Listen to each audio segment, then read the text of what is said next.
At the time, it's approximately 6 p.m. and the June 12th, 2025 Farragut Board of Mayor and Aldermen meeting will now begin. Good evening, ladies and gentlemen in attendance and online. I want to thank you for your presence at tonight's Board of Mayor and Aldermen meeting. My name is Ron Williams, 4th elected mayor of town of Farragut. We appreciate that each of you has taken time from your busy schedules to either attend or view tonight's meeting to see how our town government works. All Farragut Board, Mayor, and Alderman meetings are public notice per Tennessee state law. All board meeting minutes are taken and are available. Each meeting will be recorded and can be viewed at a later date on YouTube. If you're in attendance, you should be able to pick up a copy of tonight's agenda at the door when you came in. If you were not able to attend tonight and are viewing from home, then the agenda is available online at our website. For those in attendance that would like to speak, please pick up a blue card at the door, write your name, the agenda number that you wish to comment on, and bring it up to Allison here. On my left, there will be time reserved near the end of the meeting for citizens' comments on non-agenda subjects, which also requires that you fill out a blue card where citizen comments is the time that you wish to speak.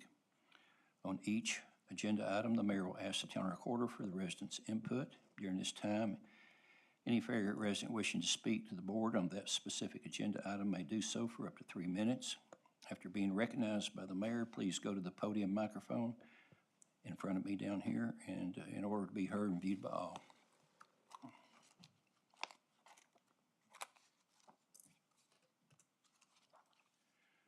To conduct efficient business-like meetings, the town has adopted rules for how its meetings will be conducted. Primarily, these rules are designed to keep the meeting moving, assure that all points of view are heard and considered, and to provide common courtesy to everyone attending. We ask that you observe the established meeting rules when addressing the board. At the beginning of your presentation, please state your name and address for the record. We ask that you address all your questions to the mayor, and in his absence, the vice mayor. Do not direct questions for the alderman or the staff members. If necessary, the mayor may call on an alderman or staff member concerning your questions or comments. Once you've given your input, please return to your seat so we continue with the meeting. We ask that every speaker avoid the use of improper language, profanity, or other inappropriate conduct, and address issues, not individuals, personalities, with any sort of malicious content. Speakers should strive to avoid redundancy and should have their own original viewpoints. We ask that you stay on topic of each agenda item. Okay, on meeting, we will start tonight's meeting with a roll call vote by our town recorder. Alderman Burnett. Here. Alderman Kane. Here. Alderman White. Here. Vice Mayor Meyer. Here. Mayor Williams. Mayor Williams here. We do have a quorum. Thank you, Allison. Please now join me by standing for a moment of silence for our veterans, followed by a pledge of allegiance to our country's flag, led tonight by Alderman Kane.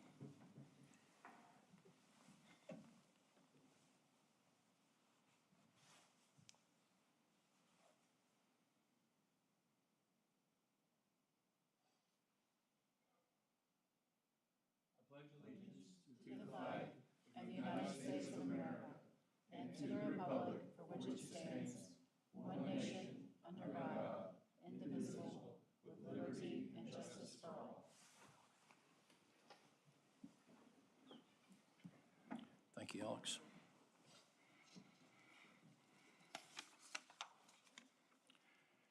Okay. Any agenda amendments? No, sir. None? Second. Okay. If in favor of approval, please say yes. Yes. Okay, let the record show June 12, 2025 agenda has been approved as posted. We have any amendments to our No, sir. minutes? No, sir. None? If none, I'll ask for a motion. Move to approve. If in favor of approval, please say yes. Yes. Let the record show the minutes have been approved as posted. Mayor's report. I want to thank the members of the Museum Committee, our staff, and Christy Vining for their hard work in getting the Farragut Museum back in pristine condition. I also want to thank Scott Meyer for filling in for me at the ribbon cutting ceremony. On this rare occasion, I had to schedule conflict and Scott was available.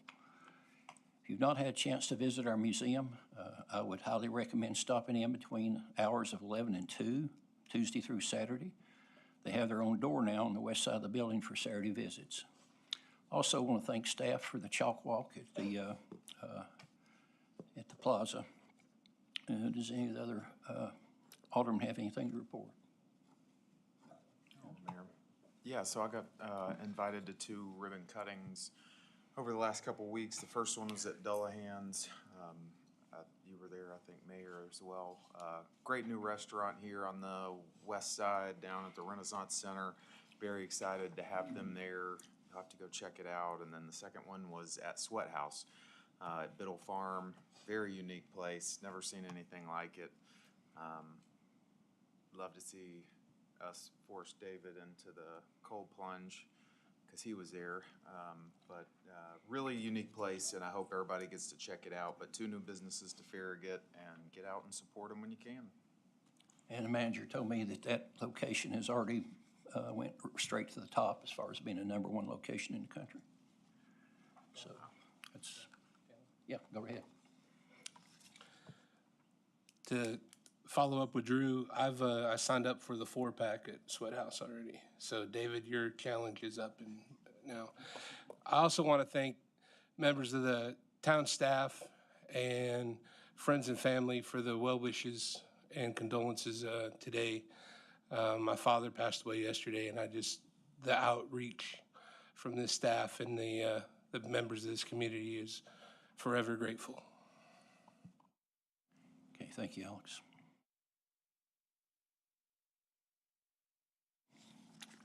Ordinances. Tonight we have 3 ordinances for public hearing and review. Ordinance 2505, an ordinance on the first reading to amend Chapter 2, Article 6, Finance of Farragut Municipal Code to add Sections 2-300, competitive seal proposals. Yes, sir. To summarize this ordinance, it's a competitive seal proposals. It will be used when qualifications, experience, and competence are more important than price in making a purchase. Some of the restrictions and requirements are the purchases will be used in instances, well, just like I said, the importance of everything's important, and the price is the last thing of importance. You'll use it when more than one solution of purchasing issue and competitive seal bids will assist in choosing the best solution.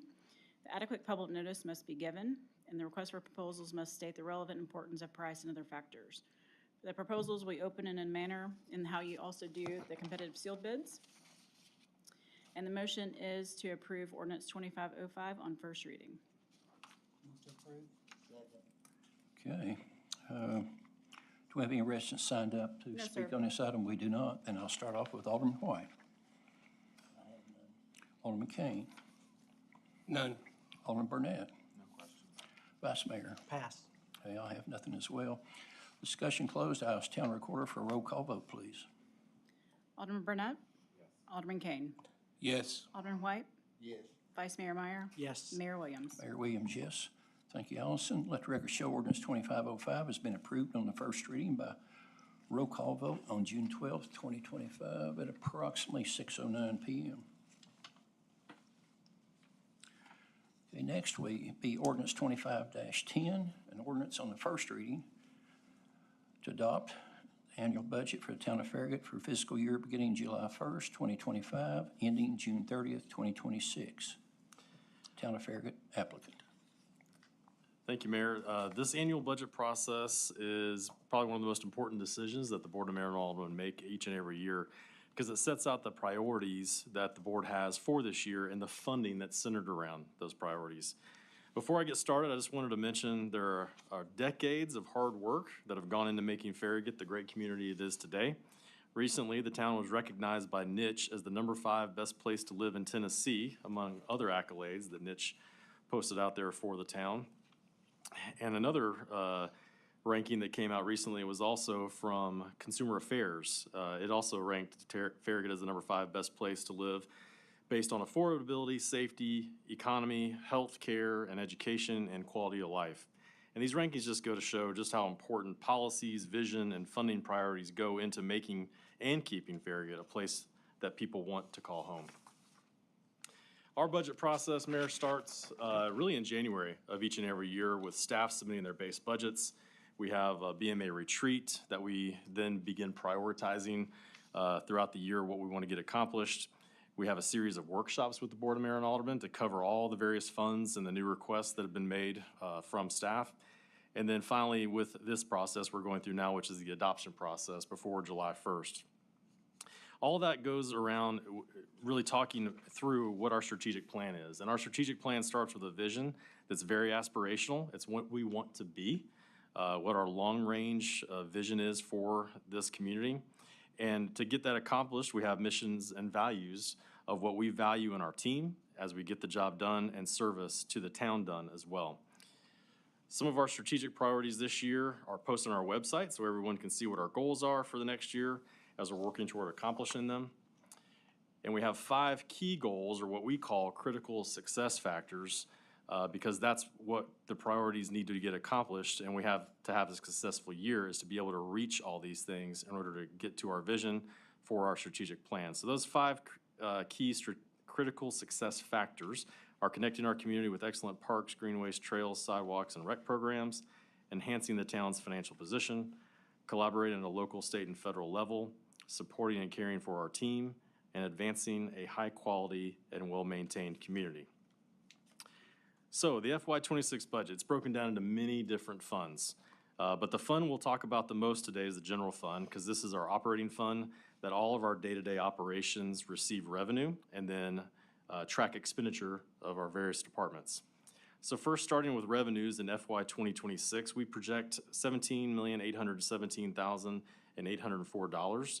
This is a slight decrease from FY 25, mostly due to just conservative budget estimates for interest earnings that we estimate for this coming year. The largest revenue that we receive is our local sales tax. So local sales tax represents around 60% of our general fund revenue. Sales tax is made up of the 2.25% of everything that's bought in the town. We receive half of that 2.25%, and the other half goes to Knox County for the schools. And that's up to a total value of $1,600. So if you think about it, the most that's gonna come to anything that's bought and purchased in Farragut is $18 for any single item. The rest of those funds, whatever it be, would go to the state in their sales tax that they receive. So as we budget conservatively heading into next fiscal year, we're estimating flat revenues from FY25 of $10,763,802 for local sales tax. Next up is state share taxes and appropriations, and this revenue is based on the town's population of 23,506. Again, we're getting a slight increase from the state from $177 per person to $179.29 in FY26. Total revenue is proposed at $2.91 million, which is roughly the same as it was this year. However, there's good news on horizon.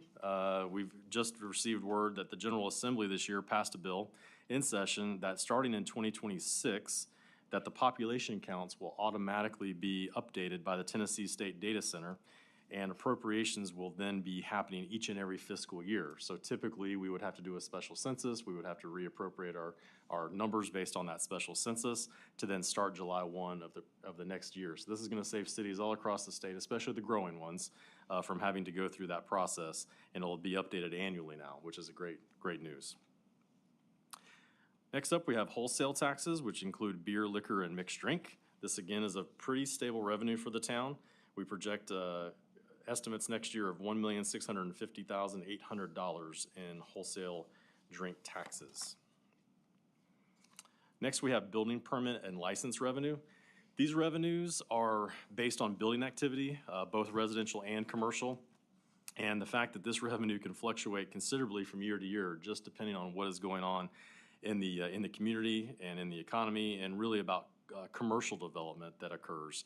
So we're budgeting conservatively next year and proposing $569,550 in building permit revenue in FY 2026.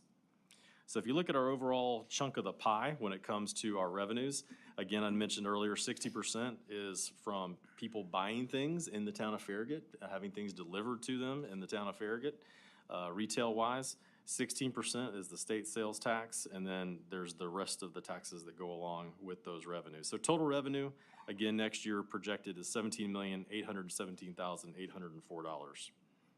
Next up, we've got general fund expenditures. So expenditures for next year are proposed at $12,082,765. This is a 6.9% increase over FY25's budget.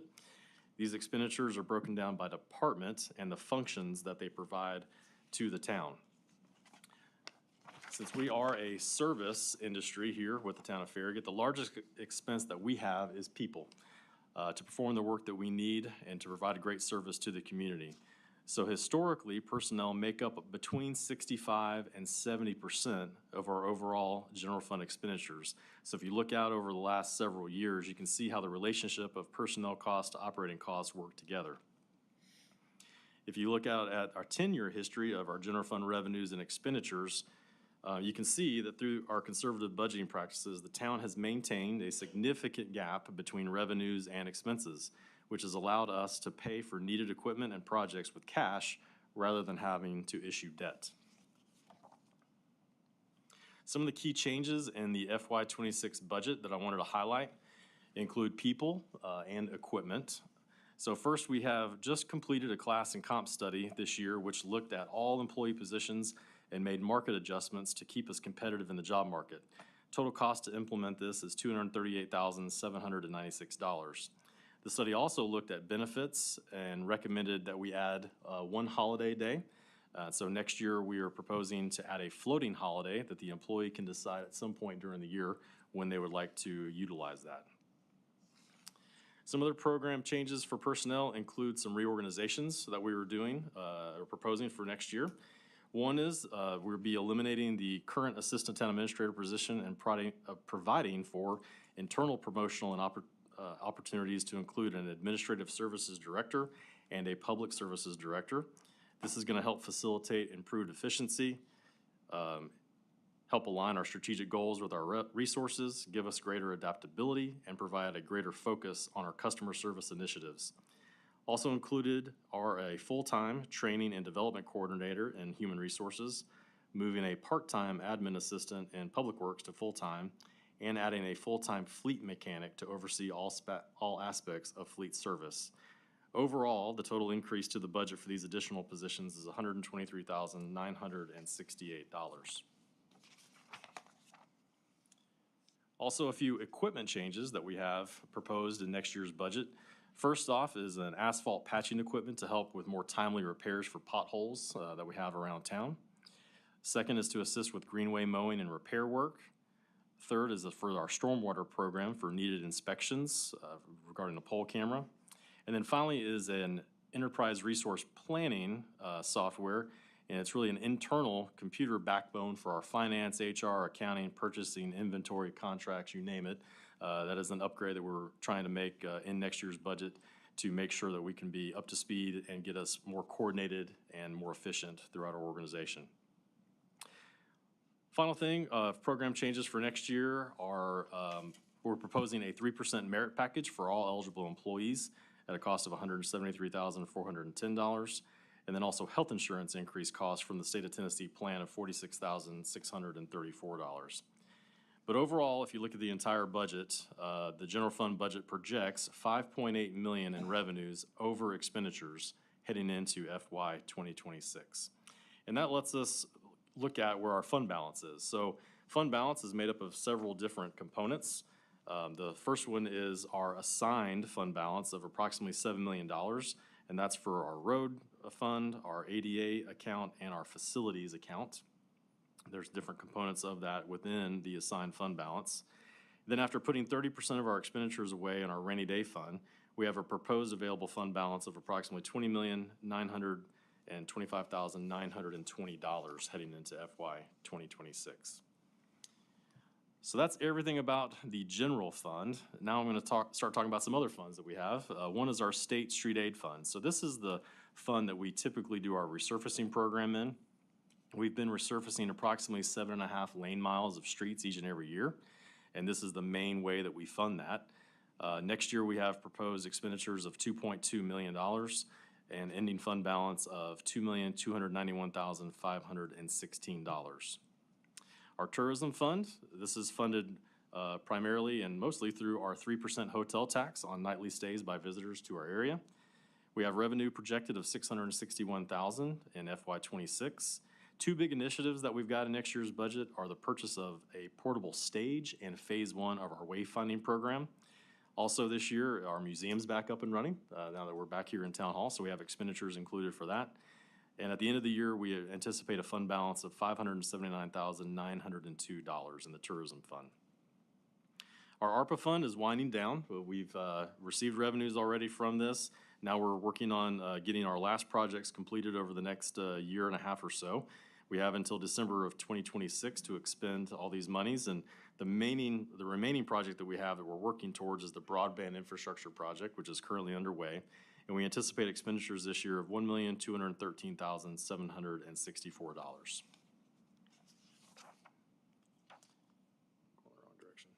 All right, equipment replacement fund. This is a 10-year schedule of all of our major trucks and equipment that we put in this 10-year fund.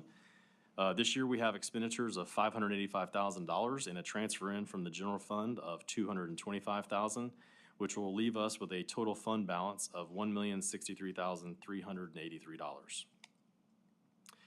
We also have our ADA Capital Projects Fund. We are transferring $150,000 from the general fund into the ADA Capital Projects Fund. Much of our ADA work that we've been doing the last several years has been in our CIP or in our State Street Aid Fund as we're working on updating roads and have curb ramps, then we update those at that time. And so there's no expenditures proposed for next year, but we will have a fund balance in the ADA Capital Projects Fund of $740,477. Our second largest fund that we have is the Capital Investment Program Fund. We utilize the CIP to plan for large projects that are over $25,000 or that may take multiple budget cycles to complete. And we break this down into three different categories. One is general government, one is parks and recreation, and the other is transportation and infrastructure. So for our budget for FY26 out to FY2031, so it's a 6-year plan, but we budget for the actual monies being spent in FY2026. So for next year in general government, we have, I think, 5 projects there planned, totaling $1.655 million. And again, we can go through any of these projects if the board has any specific questions, but I'm gonna run through these fairly quickly. Next up, we have Parks and Recreation. The Parks and Recreation area, we have $240,000 planned in next year's FY 2026 budget. And over the next 6 years, $4.245 million in total projects. And then finally is our CIP for transportation and infrastructure. And this is where we have been placing most of our emphasis over the next several years is on transportation and infrastructure. We have a total of $15.4 million in projects planned for FY 2026. Several of these projects are road projects and multimodal projects that we have been working on for several years. Many are due also to the new elementary school that is going in and around Boring, Smith Road, and Kingston Pike. So there's several projects that are centered around that as well. But overall, if you look at our CIP over the next 6 years, it's around $36.2 million projected in transportation and infrastructure projects, which makes up 75% of our total CIP spending will be in infrastructure and transportation over the next 6 years. So based on our projections, we have a balance in the 6-year CIP with a projected available balance at the end of FY 2026 of $8,994,719. Our final fund is the insurance fund. This is the last fund that we have, and it's really based on retiree payouts and retiree health insurance that we plan for. We have total expenditures of $82,000 and a fund balance at the end of FY 26 projected at $303,265. We have, Allison and I have been talking since we turned the budget into the board back in early May. We do have several amendments that we know we need to go ahead and propose to the board at this time. And we've passed out the sheet in front of you that says, the title of it says Proposed Amendments from First to Second Reading. There's a list of them. I'm happy to go over, and Allison as well, any of these that you have questions about, but we have general fund amendments, which would total increase the general fund by $45,877. We have tourism fund changes, which would increase that budget by $7,847. We have the capital investment program, which would increase the amount in the capital investment program by $100,000. And then we have our State Street Aid program for resurfacing, which would increase that by $160,000. We did just get bids in for next year. That's why we were asking to amend that and increase it by $160,000 to try to do as many roads as possible. So with that, the budget aligns with our strategic initiatives and continues to allow the town to provide exceptional service to our community while living well within our projected revenues and maintaining a healthy fund balance. I'd like to thank Allison. I'd like to thank all of our department heads for all the hard work that they've done in putting this budget together. It's been a 6-month process, but we're happy to get here and happy to answer any questions the board may have. So the motion would be to approve ordinance 25-10 on first reading with the amendments as proposed from first to second reading.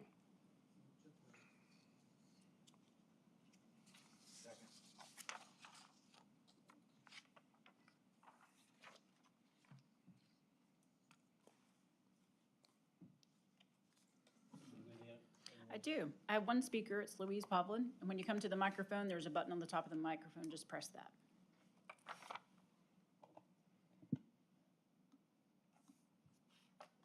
Yes. I'm addressing a possible change in staff response. Try the button, talk closer. Is it? Okay, I'll talk louder. I can do that. I am addressing a possible change in staff responsibilities which is funded in the general fund. In early 2012, my husband and I began working on the dream of small business ownership. We decided to open an Anytime Fitness franchise in Farragut. Anytime Fitness provided plenty of support regarding the actual opening and running of a fitness facility, but beyond some guidelines and the required finishes for our facility, specifics and support on the actual build-out or renovation of a space were not offered. We were pretty much on our own to work through our build-out. We had heard several times that working with the town of Farragut was difficult. When you hear that as often as we did, paranoia sets in. What if you ask questions? What if you ask the wrong questions? What if you irritate someone? Would any of this put a target on your back? This perception led us to minimize our interactions with the town lest we draw attention to ourselves. We were fortunate to choose a general contractor who had worked in the town before and had a good understanding of how to work through the build-out process in the town. We relied heavily on him, again, to avoid any interactions with the town. Unfortunately, our architect, while competent, was not up to date on recent changes to the International Building Code. As a result, our architectural drawings were rejected, which led to a several-week delay in our business opening. Figuring out our sign issues and receiving our final certificate of occupancy were delayed as well. As many of you know, time is money, and when a small business is in the business build-out phase, they are burning through money. A several-week delay can make the difference between surviving your first year or closing up shop. Had we not been so paranoid about interacting with the town, we would have known that we could have had a pre-designed construction meeting with code staff, which would have set us on the right path to begin our design and build-out. We could have been better prepared to address our issues as well. The perception that Farragut is difficult to work with through the build-out process persists to this day. We are not the only small business owners who purposefully limited our exposure to the town during our build-out. As small business owners, we understand our business, but dealing with a local government is not something many small business owners have experience with. As a result, many business owners are reticent to interact with town staff. We need to seek a solution that helps small businesses get off on the right foot and moves the town beyond this negative perception of being unfriendly to small businesses. Small business owners need some hand-holding through the build-out and renovation process. Business owners need a person they can trust who can help guide them through this process. This person needs to have direct knowledge about how the build-out process works. Also, they need to have credibility and authority within the town government structure to act as a liaison between a business owner and the town staff. Realistically, this can only be achieved by having someone on staff tasked with this responsibility. This can be added to the responsibilities of an existing staff member, perhaps someone in the community development department. This is about building relationships with our small business owners, getting them successfully through the build-out process and open in a timely manner so their businesses can thrive. Thank you. Thank you for being here tonight. That concludes our speakers.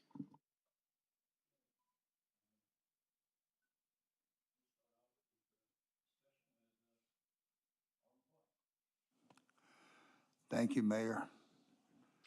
I don't really understand what she was asking for. accept more involvement from the town in their development of local business. I personally have been responsible for over 1 million square feet of retail space all around the country in 7 states. I never had anybody from a city come hold my hand and help me design the interior space or do anything other than issue a permit and see that we did everything right. So maybe I just don't understand what she's asking for, but I don't think the city ought to be more involved in helping a business owner develop his business except for permitting and see that he does everything right on the interior finish. That's my opinion. Okay. Alderman Kane? This is in regard to items in the budget. Several months ago, residents of Brixworth, who were going to have some property negatively impacted by the Turkey Creek Greenway by removal of trees along Turkey Creek Road, asked me to come down and take a look at their property along with some other aldermen. We did that all at separate times to avoid any sunshine law violations. I walked in the backyard of some of these homes behind the tree line, and what I saw first of all was a rocky 8.3 degree slope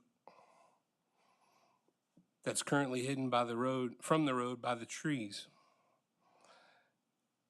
This was all in reference to the Turkey Creek Greenway project that has been on the books now for a couple of years. I wondered how the design had gotten so poor that we were at that point.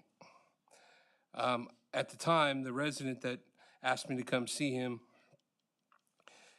provided me with some engineering drawings that resembled ski jumps from the Olympics. The project has 5 different steps that have to go down that 8.3 degree incline. At this point, I kind of wondered why it was included when in the 2022 budget, there was an alternative titled, I want to make sure I get it right. The alternative was titled Brixworth Greenway Connection that went off the end of the Turkey Creek Greenway Connection and then eventually worked its way through the neighborhood back to Virtue Road. When I was a candidate for this seat back in 2024, I asked this board and the Planning Commission to remove this project from the CIP. We're now, as a town, we're now sitting in pending litigation with this project. So over the last few weeks, I received the transcript from the Chancellery Court involving the summary judgment motion put forth by the town of Farragut, which is all public record. Within that transcript, the attorneys and the chancellor referred to a court case from Bristol, Tennessee that established precedent that greenways are linear parks. It included a affidavit by a gentleman by the name of Terry O'Brien, who at the time was an employee of the city of Bristol, Tennessee. He was their director of Parks and Rec for 16 years. He testified that in this case, that greenways are linear parks. In his affidavit, he even included the same thing. He referenced the 2010 Farragut Pedestrian and Bicycle Plan that defines greenways as linear parks. I feel that the homeowners, who are all Farragut residents, have been forced to unnecessarily spend money on a lawsuit. I believe that the town is in a predicament that they shouldn't have been in. So I call for an amendment to the motion to remove the Turkey Creek Greenway from the capital investment plan due to the safety issues that have been discussed. And I ask that the town enter in discussion to settle this case with the plaintiffs. I also believe that in the future, we should not have to put any other homeowners through something like this.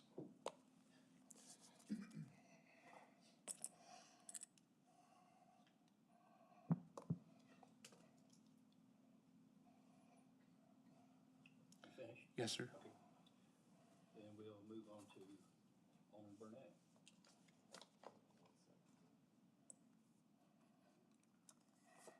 Well, excuse me, Mayor, there's a motion on the floor. There was no second. There is now. I second the motion. So hang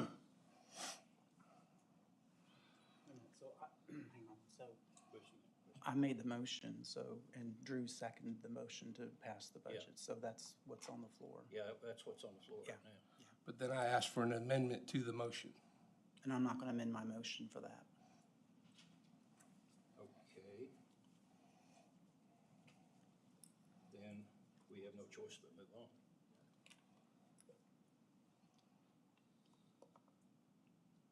You ready? Talk unless somebody takes their mic. Okay. Sorry. Oh, So just, you can take, since we have a first and a second on the motion from Alderman Kane, second by Alderman White, you can take that motion by itself and just vote on that motion. Yes. So that would be an amendment to the motion, and that would just be for that specific motion, which is to take that project out of the budget. Okay. So you do have a first and a second on that, and so if you'd like to go ahead and vote on that now or later, whichever process you want to go through, Mayor. But that's what I heard was that Alderman Kane made the motion to take that Turkey Creek multimodal project off of the CIP, and then Alderman White seconded that. And you would either have to vote that up or down. Okay, well, I'd like to hear everybody else before we have any vote on anything, if you don't mind. I'm okay to listen to everybody. Burnett, you're up. Sure. In terms of community development, Louis couldn't have hit the nail more on the head, and it's a trumpet that I have tried to play for many, many years. If you live in this community, you know that we're tagged with being hard to work with. And it's hard sometimes for staff to understand or take that in. I get it, because some of them, they weren't a part of that in the years past. But that is so very real. I mean, if you don't think it's real, it's just because you're not talking to business owners. Because when you go to these ribbon cuttings, they all got stories. I mean, there's 3 in the last 2 weeks who are so frustrated it's out of this world, but it's their opening day and they don't want to, they just want to focus on the positives, but they want to meet afterwards.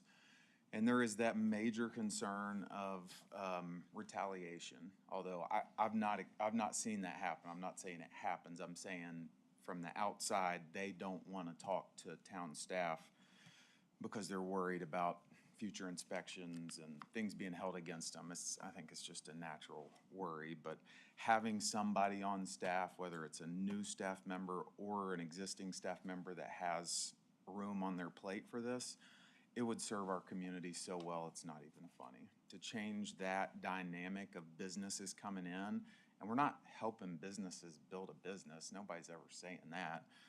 We're trying to take obstacles out of the way that would allow them to open up in a smoother way, in a quicker way, and not drain all their funds and cause an absolute nightmare for them. And then they go around bashing Farragut for the next 5 years because they remember how tough it was opening a business in Farragut.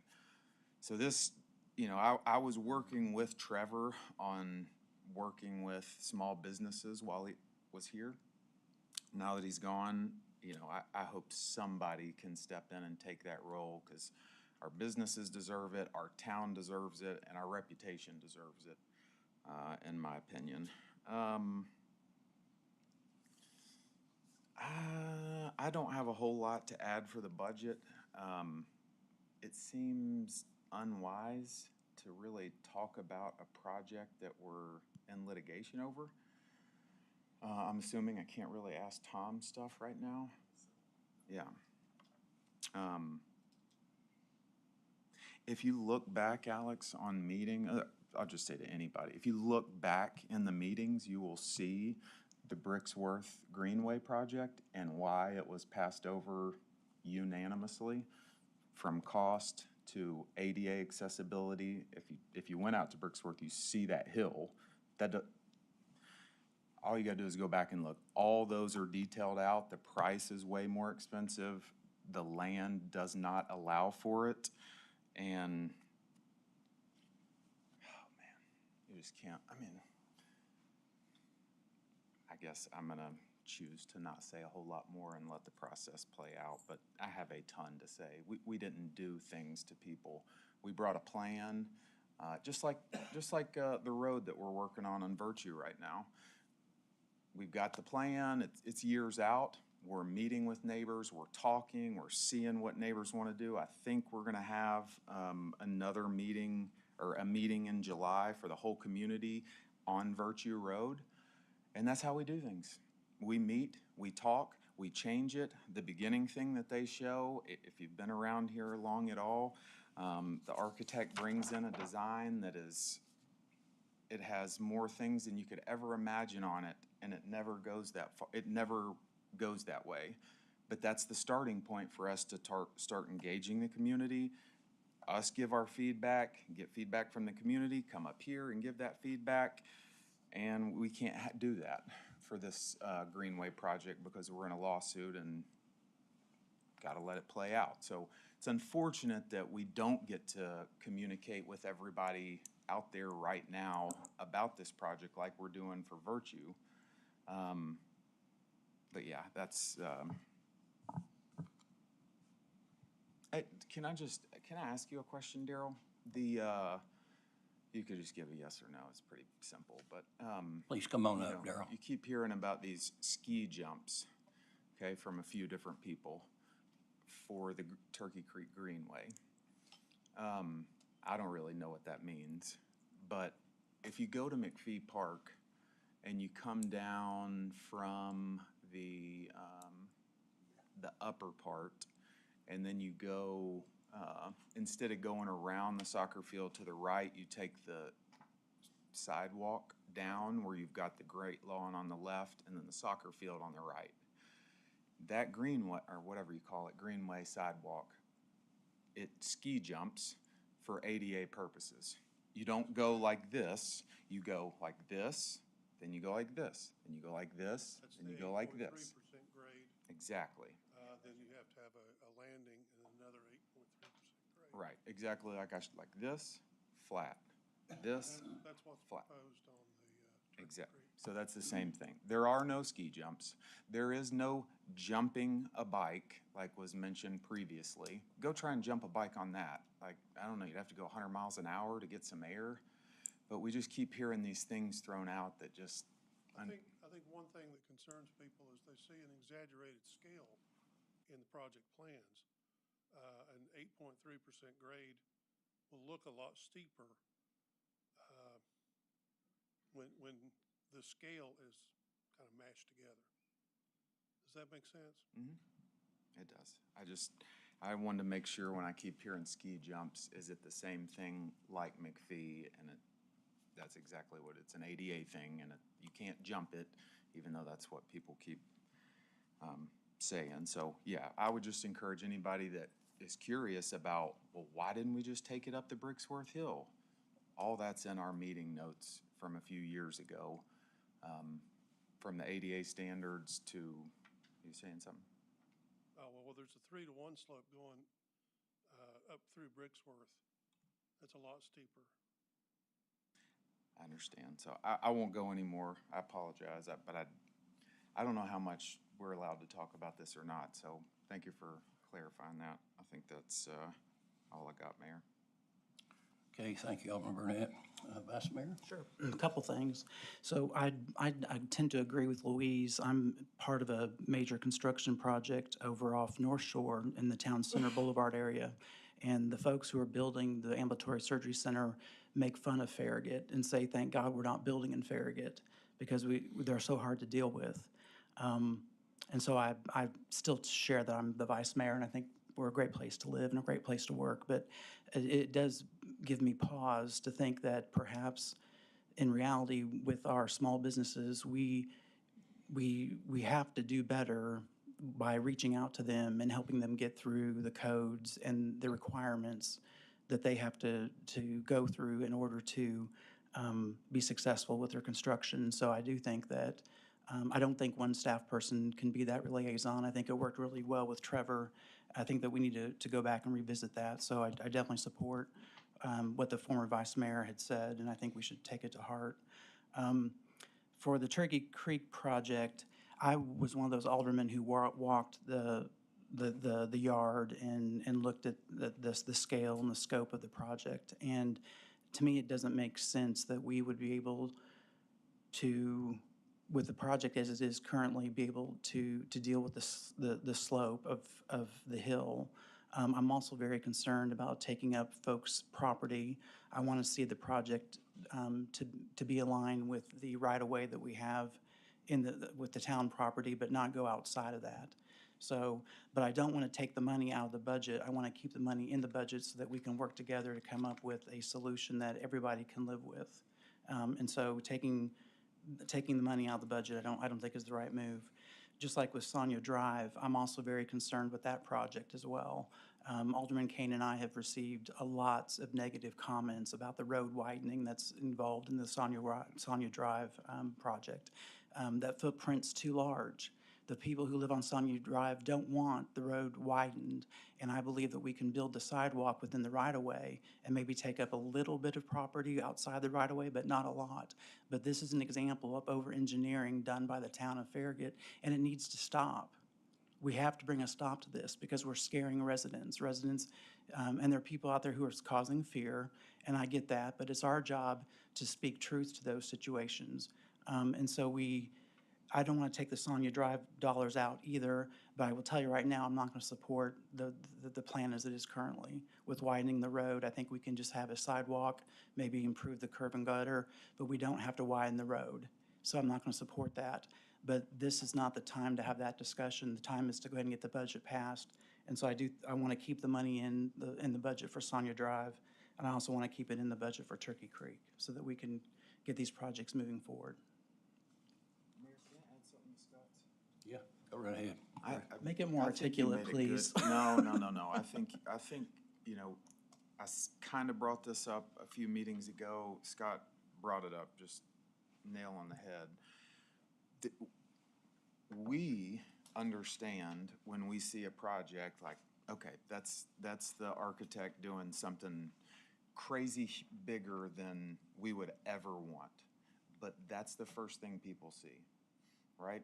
When you go behind the school, the first thing they see is going 30 feet up into their yard, and I'm looking at it like, are you kidding me?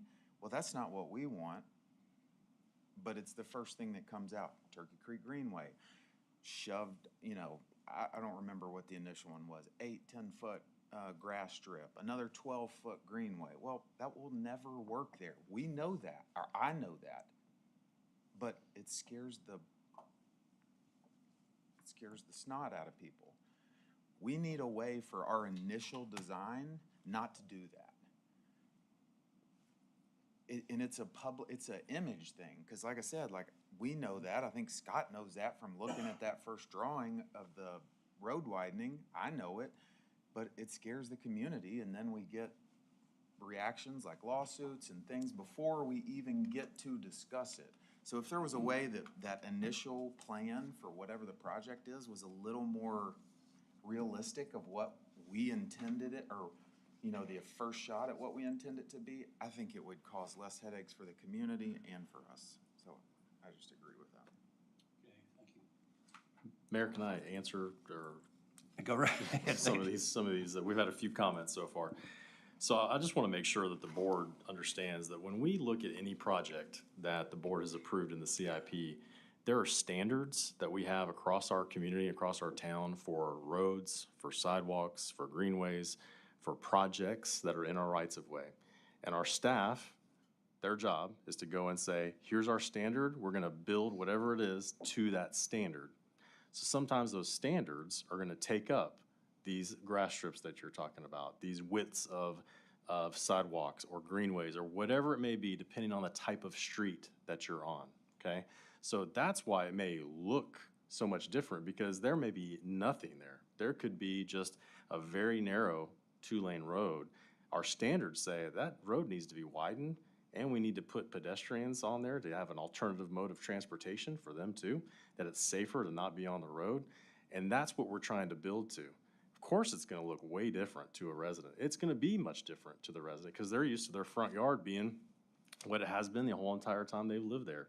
And so I think the question is, when we get into these projects, is that something that the board wants to look at and say, we don't want to do our typical standard. We don't want to do what we normally would do in these situations. Kind of like the Sonia Drive situation. You know, we had a narrow road and then it needed to be widened to our standard. And so that's what the staff did, was they got it to the standard.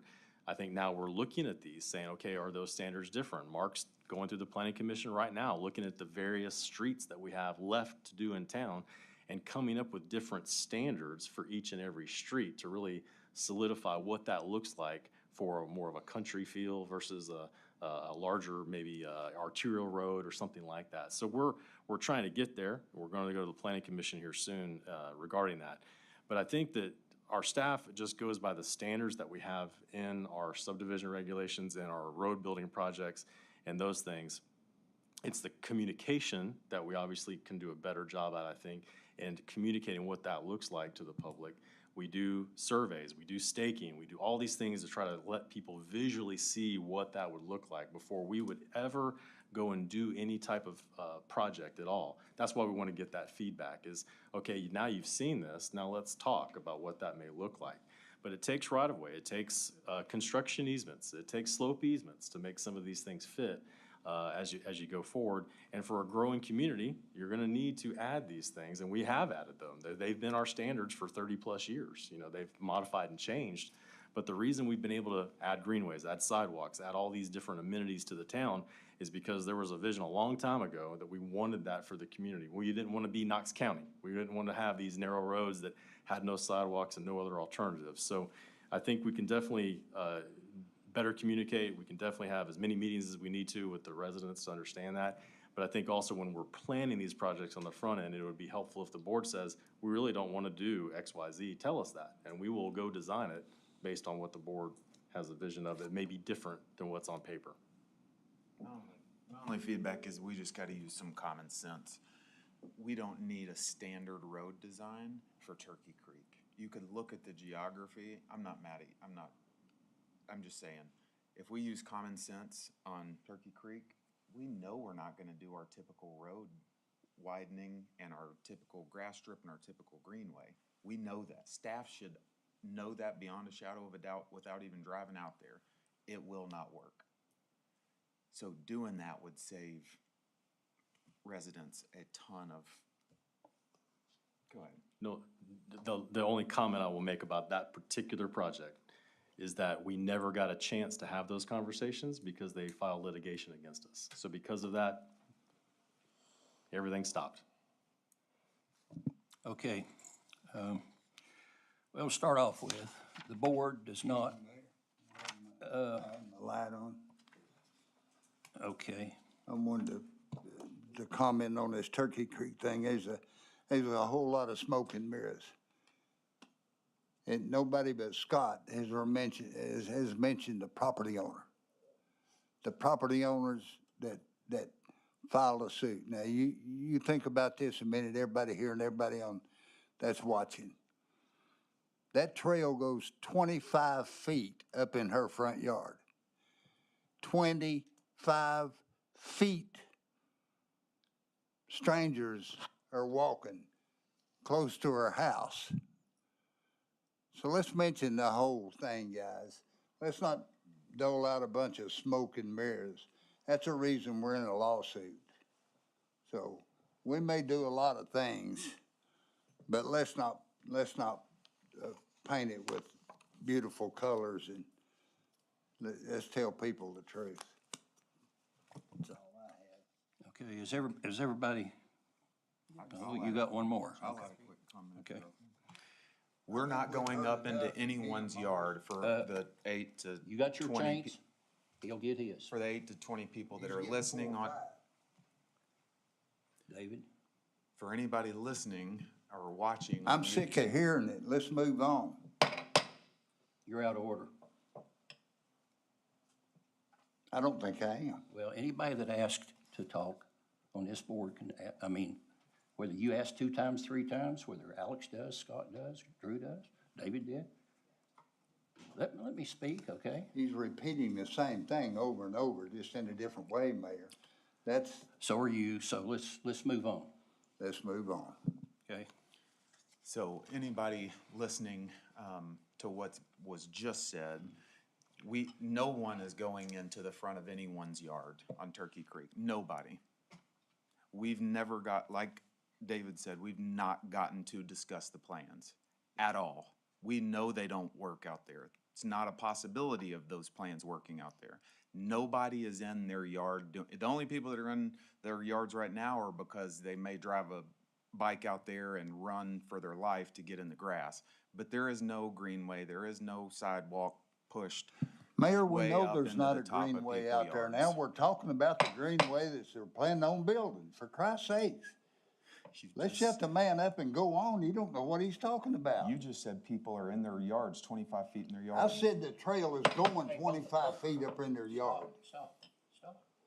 Let's both stop on this. Okay, I said that the trail is proposed to go 25 feet up in their yard.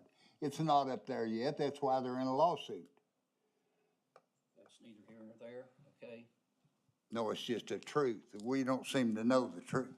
Well, that's the reason there's courts and there's lawyers, David, so, and you know that very well. So, the board does not do design, okay? That's not what we do, okay? What we do is we depend on our staff to do what we ask them to do. Now, whenever that's asked, then what would be prudent would be to say, okay, this is a challenge. Let's sit down with the board and have a workshop, okay? We have workshops all the time, and they're very fruitful, okay? They really work, and it prevents what's going on right now with you two arguing back and forth with each other. That's not good. You may think it is, but it's not good. As far as Sonia Drive, let's look at what happened on Virtue Road. We had to close Virtue Road.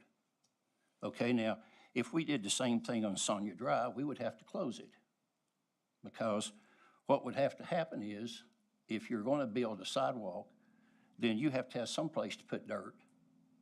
And if you're not going to put it on somebody's property, you're going to put it out in the road. So if you say you're going to put it in the road, then you're going to have to close the road. We try to prevent doing that. We try to work within the easement when we can and in the right of way. And a lot of times you cannot do that.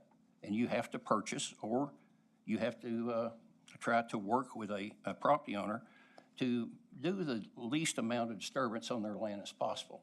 You may have to redo a slope, you may have to put up a wall, you may have to do some sort of something to make the curb and gutter work, okay? I agree, I don't think Sonia needs to necessarily be widened. I think a sidewalk in this parent's responsibility zone would be prudent. Same thing with Admiral. I think both of those need to have sidewalks. We need to probably strive to put sidewalks in where we have parent responsibility zones. We're not there yet. We've got quite a few areas that we could work on that would be really good places to spend that kind of money on. Because going forward with this new school, we're going to have a lot of kids walking to school because of just where the location's at. As far as what previous Vice Mayor said, I've been to ribbon cuttings, like what Alex and Drew have. And what I try to do, kind of like what Drew does, is to talk to the owners afterwards and see what kind of problems they had. And at one time, there'd be a laundry list, but that has decreased tremendously. A good example of that was after we did the ribbon cutting for Dunkin' Donuts, I went over and talked with the manager for a while. And he said they couldn't ask for any better help than what they got. The same thing with the auto parts store there, and the same thing with the new dollar store. So what I did was I stopped by the temple. And I talked with our previous alderman that is the greeter there, and that is Alderman Markley, previous Alderman Markley. Him and his wife are the greeter at the temple. And so my question to him was, have you had any help? Oh, yeah, we've had plenty of help. Said, you know, if we need anything, we just call them. They come by and see what the question is. So that's improving. To have somebody that would do the, even if it was part-time, that would actually work with a new business like what our previous assistant administrator did, it's a help. It really is. You know, most of the time when you're building a Walmart or Publix or something like that, you know, you don't, like what you did, you don't need somebody to come in and hold your hand. But what I think Ms. Pavlin was talking about was a small business. And a small business is a lot different than a Publix or a Kroger or something to that effect. I mean, you've got a lot of staff working on that. With a small business, the build-out time is a killer for them because they have to get open as quick as they can, because every day they're not open and not bringing money in, they're burning money. And sometimes it's the difference whether you're going to be open a year or maybe have to close because you run out of funds because of the fact that the build-out was so time-consuming. So to say that we don't have a good working relationship with staff, I think staff is really trying to do better with that. And I think from what I've been told so far by small businesses, I asked the same thing at the sweatshop. They give me the same answer, and I know they give the same answer to Drew, so, because we were both standing there. But it's everybody in the town center so far has been quite happy, and the ones out on the west end have been quite happy. I'm really not going to discuss the Brixworth connection as far as the Greenway portion of it. We really have not got to the point to where we've got any sort of solid design on that. So to say you want to take it out without a design is totally premature, but we will vote on your motion here in just a minute. So what we'll first do, I think, David, you want us to vote on the amendment? Yes, sir. I think the proper way would be to kind of go backwards. So I would start with Alderman Kane's amendment first and start with that. And then you'll work on, the next one would be the motion and the amendment that I had mentioned earlier. Okay, then Alderman Kane, can you restate your motion for amendment? Yes, and can I make one comment first? Well, sure. Off of what Alderman Burnett in his discussion kind of made the case for me when he said, we know that the project, the way it's designed right now, will not work because of the topography, because of the homeowners, because of the area and the way the road and so on is. So like I said, that kind of made the argument for me. Here's how I had the original. I'd like to amend the motion to remove the Turkey Creek Greenway from the capital investment plan due to the safety issues of the current design. There is not a current design. I got engineering drawings right here. That's just a concept, but we'll go with it. We'll go Okay, with it. And all right. Alderman White, you seconded that? Yes. Okay, then let's go ahead and ask for a roll call vote on that, please. Just to be clear, that the motion is to amend and take it out. So if you vote yes, then you're agreeing to take that out of the budget. Alderman Burnett. No. Alderman Kane. Yes. Alderman White. Yes. Vice Mayor Meyer. No. Mayor Williams. Mayor Williams, no. The amendment has failed. Now let's go back and we'll need a roll call vote on the original ordinance on the first reading.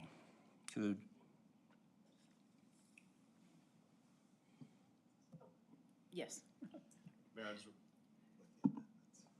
I just want to make sure I read this into the record so you're clear. So now what you're voting on is to approve ordinance 25-10 on first reading with the proposed amendments from first to second reading that we had passed out to the board and talked through earlier.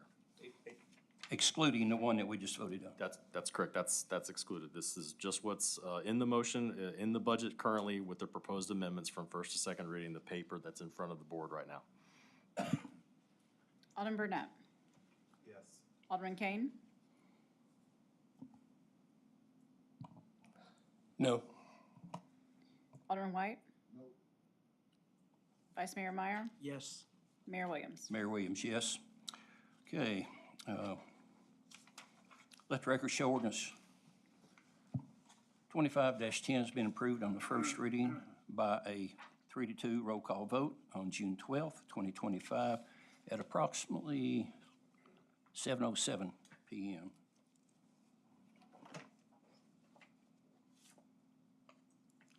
Okay, next will be ordinance 24-08, approval of ordinance 2508 on the first reading and public hearing, amending the fiscal year 2024-2025 general fund, capital investment program, and tourism funds. That should be ordinance 2508. Yeah, 2508, and it's on second reading. And the only change between first and second reading for this ordinance is in the general fund. We'll be increasing it due to the liability insurance. It'll be $56,458. And that is an increase for the whole general fund in the budget amendment of $200,508. The CIP will be amended by increasing the expenditures by $254,000. The tourism fund will be amended by increasing the expenditures by $13,000. And the motion is to approve ordinance 2508 on second and final reading with the amendment as amended with fiscal year 2024-25 general fund, capital investment program, and tourism budgets. Move to approve.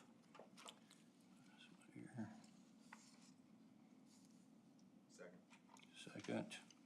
Resident comments? No, sir. None. Okay, discussion.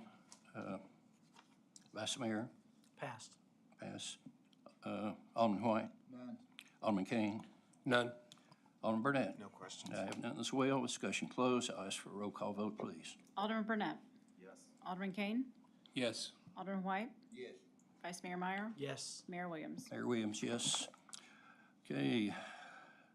Let the record show ordinance 2408 has been approved on the second and final reading by a 5-0 roll call vote on June 12th at approximately 7:08 p.m. The next, resolutions. Looks like we do have a resolution to review and consider for approval tonight. Be approval of resolution R 2025-10, fiscal year 2026 fee schedule. Yes, sir. Each year, the board reviews the fee schedules and the approval for each fiscal year. For the fiscal year 2026 fee schedule, the proposed schedule reflects an increase of approximately 3.7% to the overall fees. This is a cost has been incorporated in the general fee structure to ensure continued cost recovery for the town's operation and services. In particular, the Parks and Athletics Council is recommending the following adjustments, which is prior to the percentage increase. The field's diamond and rectangular grass field, current fee is $25 per hour and is proposed to go to $30 per hour. And the rectangular synthetic fields, $50 per hour, and it's increasing to $55 per hour. The motion is to approve Resolution R 2025-10, the fiscal year 2026 fee schedule. Second.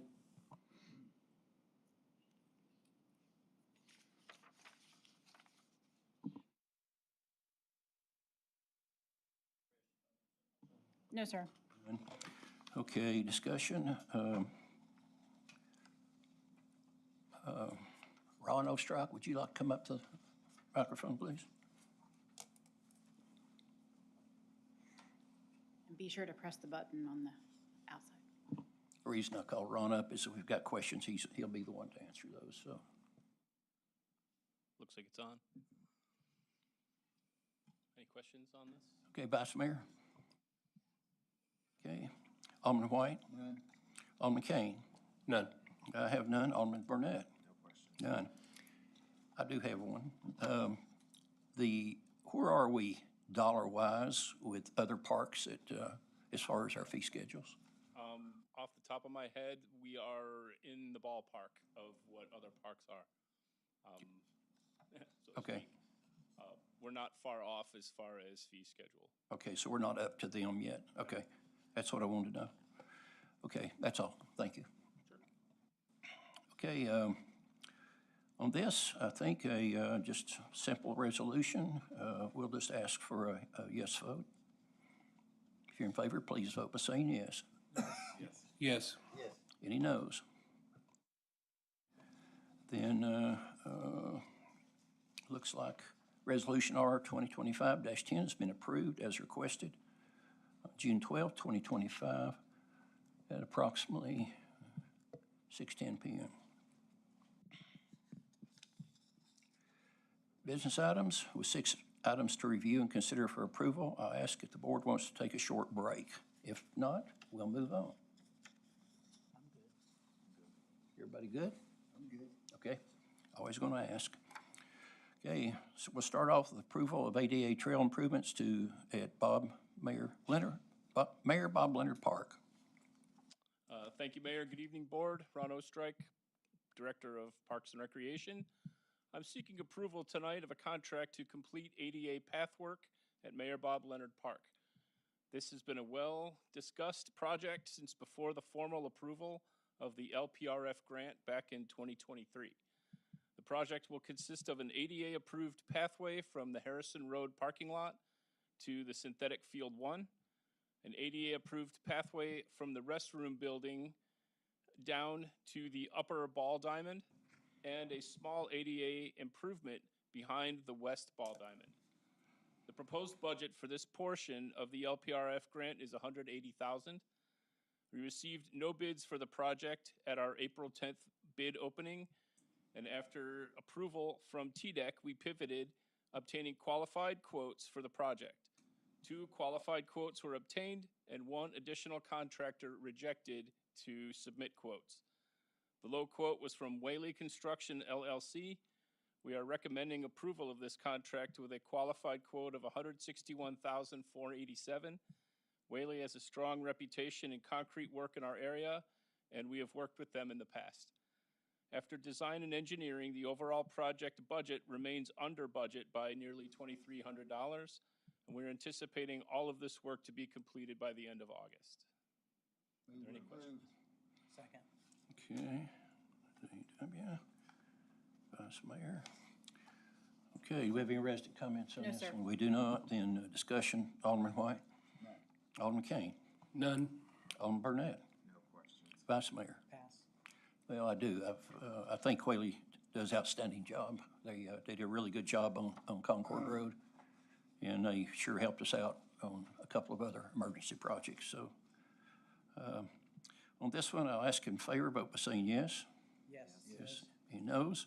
And let the record show that improvements have been approved as requested. Approval to reject the bid for contract 2025-14 McPhee Park prefabricated restroom. Thank you, Mayor. I'm also seeking board approval to reject the bids for the prefabricated restroom at the future dog park site at McPhee Park. This is also an LPRF grant project. Our bid specs asked contractors to bid on design, construction, and delivery and installation of a 1-stall model and then a second option for a 2-stall model. The allocated grant budget for this restroom building is $245,000. On March 20th, we received 1 qualified bid from Public Restroom Company. The bid received for the 1-stall restroom was $349,342. That is 30% over budget. The bid received for the 2-stall restroom was $399,472. That is 39% over budget. Due to these excessive overages, I'm seeking board approval to reject these bids for the prefabricated restroom, and we will be going to RFP for a different type of design. Okay, I'll need a motion to reject. Second. Okay. Vice Mayor, okay. Discussion, Alderman White? None. Alderman Kane? What's the likelihood, Ron, of getting into the budget? A design that falls into it? 245, Yeah. hopefully. But we always hope it may be a little over just based on tariffs and other things that are happening in the construction world, but 30 and 39% are pretty excessive. I agree with you. Thank you. Okay, thank you. Vice Mayor? So Ron, did you say that you're going to go to a different type of The rest restroom will be design? similar. We're going to go through a different process, so design and build, Okay, okay, thank you. not a prefab. Gotcha, Okay, thanks. got it. Alderman Burnett? No questions. Get this quote off my desk. Okay, I have none as well. I'll ask if in favor, vote by saying yes, and yes is to reject. Yes. Yes. He knows. Okay, let the record show the contract 2025-14 has been rejected as requested. Thank you, Ron. Okay, approval of change order number 5, final quantities closeout and liquidated damages. Contract number 2022-07, Farragut Advanced Traffic Management, Phase 1. Boy, I didn't realize it was that old. The ATMS project is coming to a close. In order to close it out, one of the things we are required to do is to reconcile the final quantities with the contract. We've had 4 change orders to date, and they total an additional $163,232.36. This change order provides a credit of $111,858.91.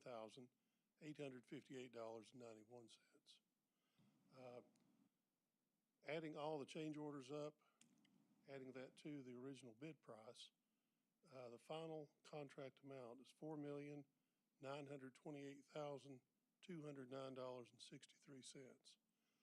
I've also got to point out that liquidated damages were assessed on this project simply just due to the late completion.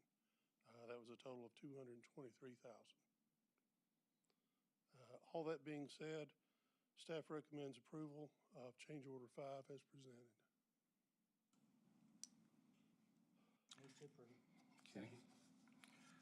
Okay. Scott. Alex. Okay, any rest of comments on this one? No, sir. None. Discussion, Vice Mayor? I pass. Alderman Kane? I do have one question. By doing this, is this going to mean that that project is completely closed after this? There's still a lot more paperwork to be done, but Okay. this is, I know it's something you and I talked about before, and I showed you some photos about the left turn light fixtures Right. at Campbell Station Road. You cannot see them until you're about 6 cars away from the intersection because the opposite direction pole blocks it still. Is that something that would be fixed before the project is closed? Or is that something that just Public Works would do? Okay, It's a separate item. all right, thank you. Okay. Alderman Burnett? No questions. Alderman White? None? Have none as well. We'll ask if in favor, vote by saying yes. Yes. He knows. Let the record show the change order number 5 has been approved as requested. Next will be approval of the reappointment of Joe LaCroix to the Visual Resources Review Board. Yes, sir. Mr. LaCroix has missed 3 meetings and he's seeking reappointment. The motion is to reappoint Joe LaCroix to the Visual Resources Review Board. Move we reappoint? Second. Okay. True. Okay, resident comments, discussion. Since Alderman White sits on the board, I will start with him on discussion. Joe's there every meeting, does a good job. He knows what's going on. I think it's a good appointment. Okay, thank you. Okay, Alderman Burnett, No questions. Vice Mayor, Pass. Alderman Kane. None as well. With discussion closed, I'll ask in favor, vote by saying yes. Yes. Let the record show the reappointment has been approved as requested. Next will be approval of fiscal year 2026 volunteer committee appointments.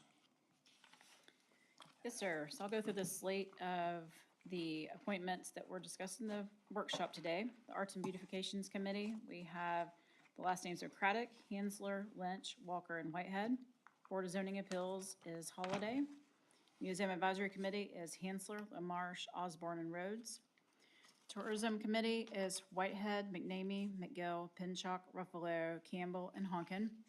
Parks and Athletics Council is Hall, Walker, Craddock, Bedita, Ruffalo, and Lynch. Stormwater Advisory Committee is Mayfield, Lapine, and He. Visual Resources Review Board is Francis, Lehman, Marlowe, and Russ. Tree Board is Thornton and Duncan. And Education Relations Committee is Catlett. Okay, Second. okay. Discussion, Alderman Burnett, No questions. Alderman Kane, None. Vice Mayor, Pass. Alderman White. I have none. In favor of approval, vote by saying yes. Yes. Let the record show that fiscal year 2026 volunteer committee member appointments have been approved as requested. Approval of Village Green Swim Team Triathlon. Yes, sir. This is a returning event, and it's going to take place on July 1st of 2025. The event's being presented to the board because of the use of North and South Monticello Drive and Village Green. The event will begin and end at the Village Green Monticello Pool area. The motion is to approve the Village Green Swim Team Triathlon event and route. Vice Mayor. President, comments on this? No, sir. None. Discussion, Alderman White, None. Alderman Kane, None. Alderman Burnett, No questions. Vice Mayor. Pass. If in favor, vote by saying yes. Yes. Let the record show request has been approved as requested. Okay, next will be citizen comments. Do we have anybody signed up? There's no citizens commenting tonight. Okay, Town Administrator's report. I have nothing to report tonight, Mayor. Okay, how about the town attorneys? No report. No report. In that case, it's approximately 7:28 PM. And without objection, the June 12, 2025 Farragut Board of Mayor and Alderman meeting is now adjourned.